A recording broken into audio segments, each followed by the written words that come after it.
Hello dear student, आज मैं start करने वाला हूं applications in mechanics and device and dx of the rate of measure के बारे में। तो आज मैं डिस्कस करूंगा कुछ क्वेश्चंस को, कुछ आपको थ्योरी को मैं लेकर के आज मैं कुछ और अलग तरीके से बातचीत करने वाला हूं। अगर चैनल अगर आपको अच्छा लगता है तो आप लोग सबसे पहले मेरे चैनल को लाइक करिए, सब्सक्राइब करिए, कमेंट करिए और अपने दोस्तों को भी शेयर करिए, ताकि ऐसा वीडियो मैं आप लोगों के बीच में हमेशा के लिए लाता रहूँ। आप देखो भाई, जब एप्लीकेशन से मैकेनिक्स की बात करते हो तो मैकेनिक्स का मतलब होता है मशीन।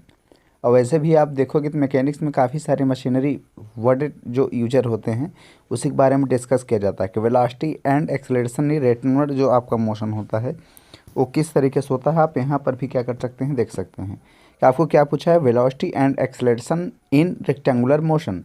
रेक्टेंगुलर मोशन का मतलब होता है किस तरीके से कौन सा मोशन कब कब कार्य करता है, ठीक है।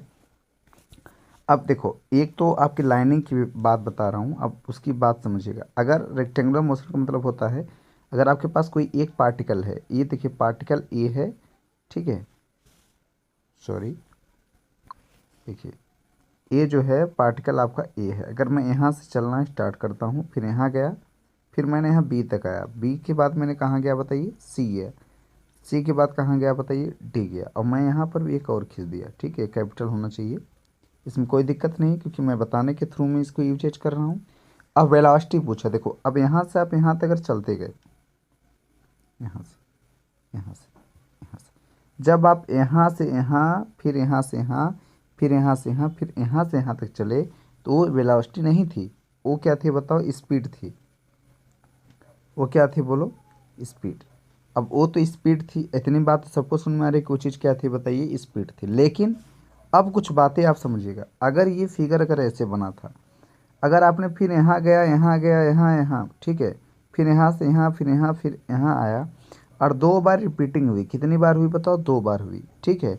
मान लो फर्स्ट टाइम की मैं बात करता हूँ, अगर कैलकुलेशन किया तो ये क्या हो जाएगा बताइए, डी वाई अपान कितना हो गया बताओ, डी एक्स हो गया। D y upon d x अगर फर्स्ट टाइम का हो गया, अगर सेकेंड टाइम में जाऊँगा तो D y upon d x dash लग जाएगा। अब वहाँ तक तो ठीक है, एक बार आपका ये लगा, एक बार आपका ये लगा, तो आपको समझना है कि applications in mechanics and d y upon d x as a rate measure पर किस तरीके से रेट को क्या किया है बताइए, मेजर किया है। तब यहाँ पर भी क्या कर सकते हो आप देख पा रहे होंगे, ठीक है। थोड़ा सा डिफिनेशन समझ लिया जाए।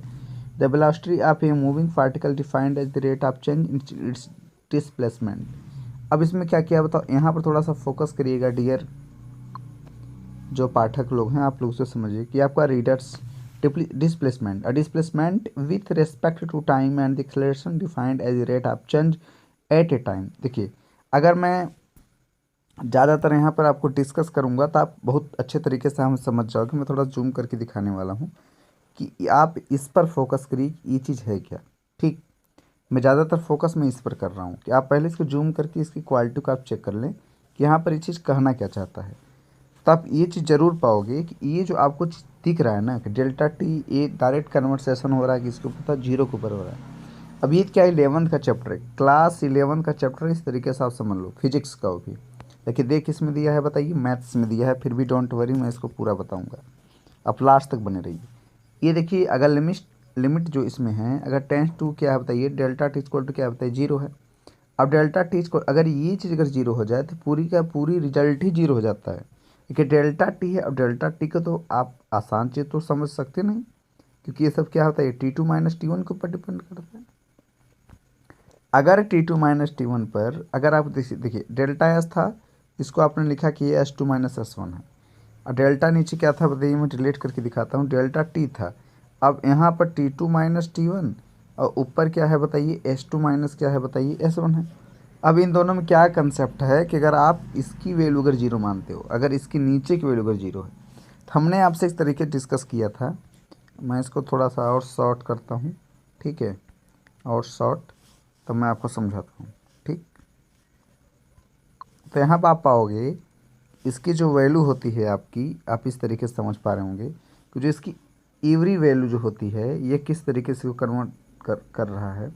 जो एवरी वैल्यू होगी, आप यहाँ पे इस तरीके का आप और एक चीज़ पाएंगे, हमेशा इसको क्या करता है, कन्वर्ट जनरेशन करता है। जब ये कन्वर्ट जनरेशन करेंगे तो आप इसकी वैल्यू आपको समझ में आ जाएगा, ठीक है। देखो वेराइज वेलोसिटी क्या है बताओ, delta S upon delta T, अगर टोटल अगर करेगा तो hence the acceleration of time depended from T equal to limit delta T tends to क्या होगा बताइए, 0 पर होगा, ये delta B upon delta T. मैं वीडियो को शॉर्ट कर रहा हूँ, इसलिए शॉर्ट बना रहा हूँ ताकि आपको समझ में आ जाए, ठीक है। और ज़्यादा ज़्यादा क्वेश्चन आपको दिलो दिमाग में बसे। थैंक यू, तब तक के लिए आप इंतजार करिए, इसी का बस दूसरा पार्ट, दूसरा क्वेश्चन हम लोग बीच में जब मैं जल्दी लाने वाला हूँ, तब तक के लिए वीडियो को लास्ट देखिए। Thank you, bye bye.